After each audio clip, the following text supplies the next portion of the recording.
अंजना ओम कश्यप ने टीचर्स को कल कह दिया कि ये कौड़ी के हैं, टीचर्स कौड़ी के। तो अंजना ओम कश्यप के लिए मैं ये दिखा रही हूँ कि अगर टीचर्स कौड़ी के हैं तो अंजना ओम कश्यप जैसे जो पत्रकार हैं वो फूटी कौड़ी के हैं। इनकी कोई रिस्पेक्ट नहीं है और सबसे छोटी इकाई थी कौड़ी। तो अंजना ओम कश्यप ने टीचर्स को कौड़ी का बनाया। कारण टीचर्स की बातें ज्यादा वायरल होती हैं बजाय न्यूज चैनल्स के।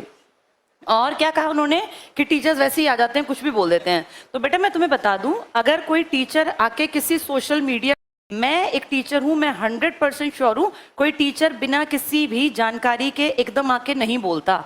अगर मैं ये कौड़ी और फूटी कौड़ी लेकर आई हूं ना, तो मैंने देखा कि जब ये रैंकिंग की रिपोर्ट आई तब मीडिया ने क्या किया। मीडिया तो कहीं नहीं आया सामने। हमारे प्राइम टाइम की खबरें बन जाती हैं, झालमुड़ी में खुशबू कैसी है, कौन सा तेल है, 10 रुपए की है।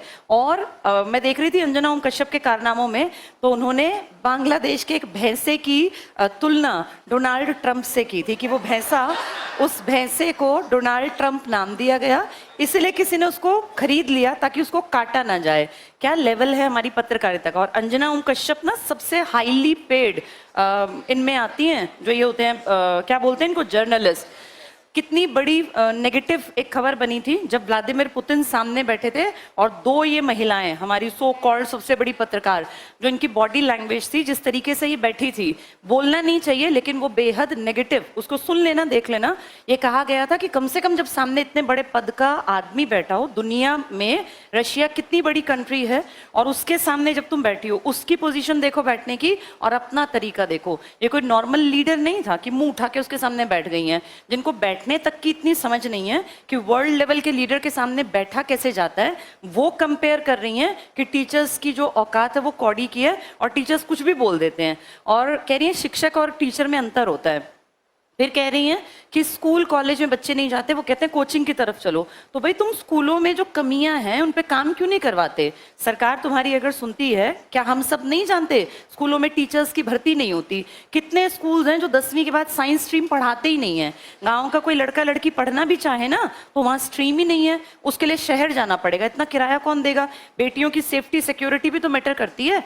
वो न्यूज कभी नहीं बनेगी। ये न्यूज बनेगी कि झालमुड़ी में सरसों के तेल की भीनी खुशबू आती है और मेलोडी कितनी चॉकलेटी है, 1983 में बननी स्टार्ट हुई। ये हमारा स्तर है बेटा। इसलिए अंजना ओम कश्यप जैसे लोगों को डिग्रेड होके उन्होंने देश का भी बंटाधार कर दिया। और मुझे ऐसा लगता है कि जब मेन मीडिया अपना काम छोड़ दे तब टीचर्स और स्टूडेंट्स, क्योंकि बेटा ताकत है टीचर्स और स्टूडेंट्स।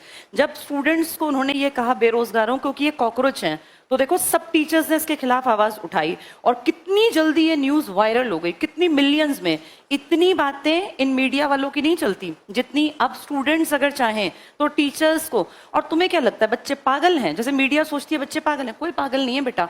आज के टाइम में हर चीज के ऑप्शंस अवेलेबल हैं। अगर किसी में दम है तो वो चलेगा। अब क्योंकि इस पीढ़ी के टीचर्स दमदार हैं, उनके बात करने का तरीका ऐसा है कि बच्चों तक वो बात पहुंचती है, वो कहीं ना कहीं किसी के दिल पे लगती है, वो आम आदमी के मन को छूती है, तो वो ज्यादा देखते हैं। ज्यादा वायरल का मतलब होता है शेयरिंग ज्यादा, तभी तो चीजें वायरल होती हैं।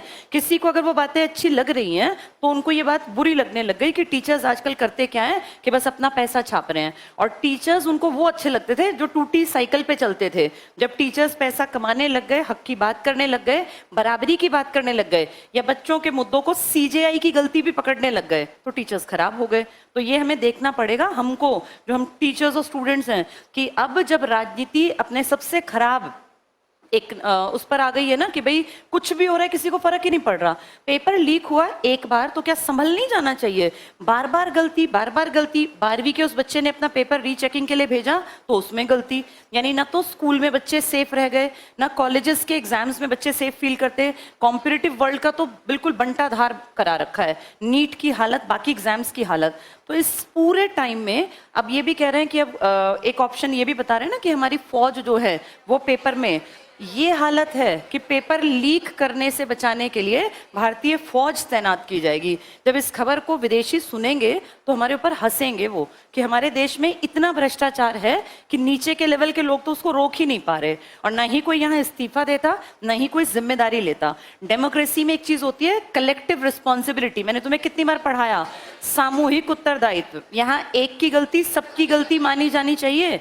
और अगर किसी बड़े मंत्री के अंडर आने वाले डिपार्टमेंट्स में गड़बड़ हो रही है, चाहे वो शिक्षा मंत्री हो या रोजगार का डिपार्टमेंट देखते हो, उनकी जवाबदेही है वो फेस करें कैमरास को और बताएं कि ऐसा क्यों हो रहा है। किसी एक आदमी का बयान नहीं आया नीट के ऊपर, किसी आदमी ने कुछ नहीं कहा, बस अपना कुछ भी मेन काम कहाँ कर रहे हैं, अपनी वीडियोस बनाने पर, फालतू की चीजों को प्रमोट करने पर। जबकि 2026 का सबसे बड़ा मुद्दा है महंगाई लगातार बढ़ना, पेट्रोल की कीमतें लगातार बढ़ रही हैं। पेट्रोल सिर्फ पेट्रोल नहीं है, हर चीज महंगी होगी जब पेट्रोल महंगा होगा। इंडिया के रुपए और अमेरिका के डॉलर में देखा है कितना बड़ा गैप आता जा रहा है। इस पे कोई बात नहीं कर रहा, बात फालतू की करेंगे। तो बेटा अब हम लोगों को ना जागरूक होना पड़ेगा और जहां जो जरूरत पड़े उस मुद्दे को बिल्कुल बिल्कुल बिल्कुल शेयर करना चाहिए, बात करनी चाहिए। पेपर अगर लीक होते हैं, किसी एमएलए, एमपी, सीएम, राज्यपाल को फर्क नहीं पड़ता। ये फर्क पड़ेगा सिर्फ और सिर्फ तुम जैसे स्टूडेंट्स को या हम जैसे टीचर्स को। पेपर लीक होना नेगेटिव है, क्योंकि इससे सही मेहनत करने वाला बच्चा अपनी पोजीशन को कभी हासिल ही नहीं कर पाएगा।